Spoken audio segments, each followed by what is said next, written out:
Bismillahirrahmanirrahim. Assalamualaikum warahmatullahi wabarakatuh. Dalam rangka pemenuhan tugas analisis dua alat peraga dari mata kuliah media pembelajaran yang diampu oleh Bapak Arhamuddin Ali MSN, maka saya akan menganalisis dua alat peraga yang ada di sekolah saya. Yang pertama adalah globe, yang kedua adalah gambar. Di sini saya ambil gambar tumbuhan serta bagian-bagiannya. Nah, yang pertama adalah globe. Cara penggunaannya, globe diletakkan di tempat yang rata, di rak atau di meja yang mudah terjangkau oleh para siswa. Kemudian pastikan sumbu ada di dalam kemiringan tertentu. Lalu pegang globe dengan tangan kiri, lalu tangan kanan memutar globe untuk mencari titik tertentu atau lokasi tertentu. Nah, adapun fungsi globe adalah untuk menunjukkan bentuk, posisi dan rotasi bumi. Lalu sebagai alat peraga ada kelebihan dan kekurangannya. Kelebihannya adalah bentuknya yang akurat, menyerupai bentuk bumi pada aslinya.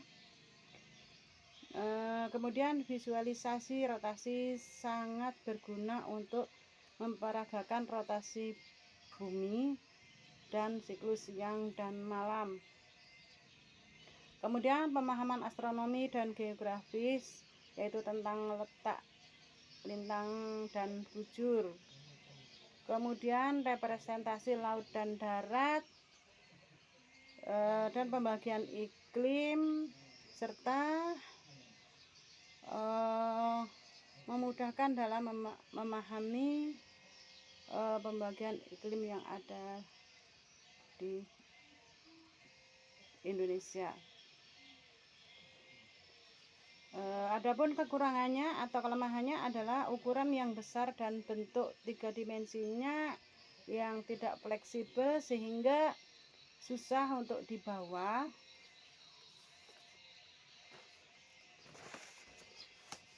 Skala yang kecil sehingga kurang mendetail, sulit menunjukkan bagian tertentu, berbeda dengan peta atau buku peta yang bisa difokuskan pada satu wilayah seperti peta negara dan peta kota. Lalu biaya pembuatan lebih mahal, kemudian kurang fleksibel, hanya dapat menunjukkan satu titik atau menampilkan satu titik.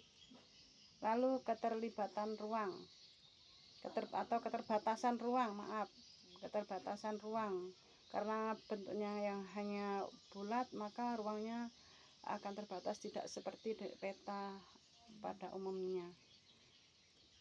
Nah, itu tadi kelebihan, kekurangan, fungsi dan cara pakai alat peraga globe.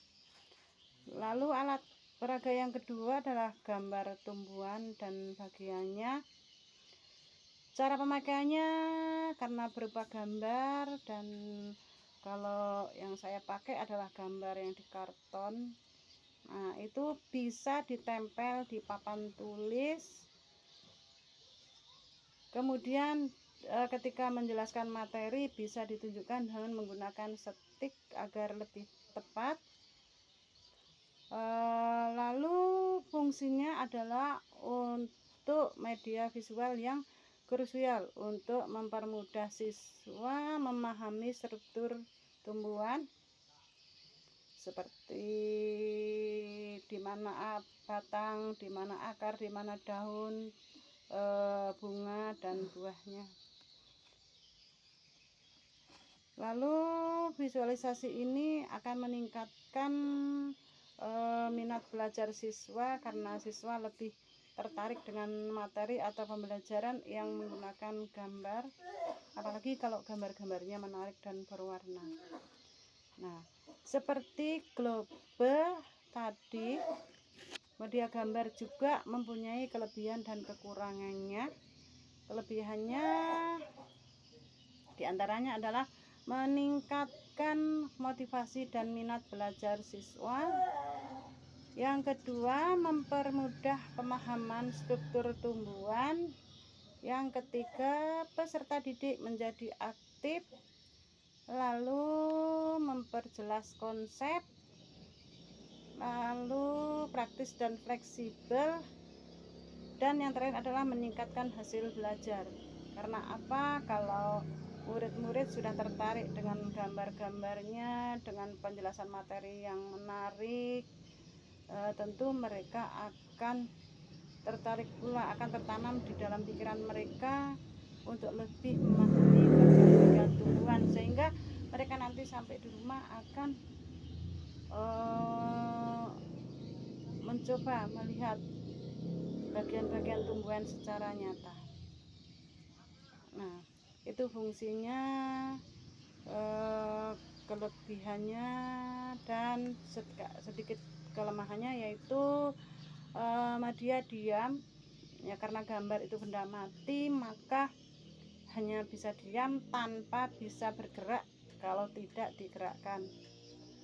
Kemudian kurang konkret, tidak nyata, kurang nyata. Karena apa? Karena tidak langsung memegang seperti tumbuhan pada aslinya. Kalau kita langsung membawa kelas tumbuhan aslinya, langsung tunjukkan mana akar, mana batang, mana daun, mana bunga, mana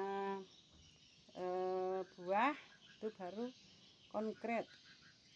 Lalu keterbatasan ukuran, namanya gambar tidak seperti tumbuhan pada aslinya.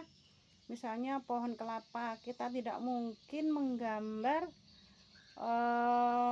pohon kelapa setinggi pohon kelapa pada aslinya, atau daun pisang yang lebar dan panjang seperti pada aslinya. Jadi ukurannya terbatas, lebih kecil atau terlalu kecil.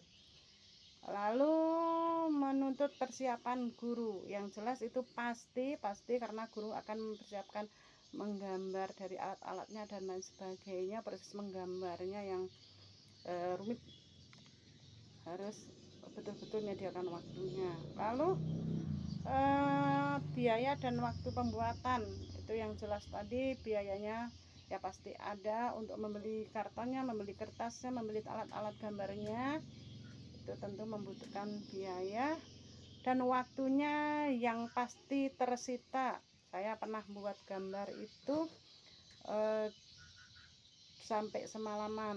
Nah, tentu waktunya akan sangat tersita, membutuhkan waktu yang sangat panjang.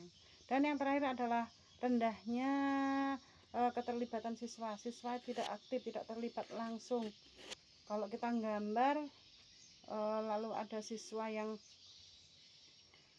ikut gambar, tentu akan rancu, akan kacau. Jadi lebih berfokus guru sendiri yang gambar hingga selesai dan tinggal memberikan materi saja atau mempresentasikan di dalam kelas.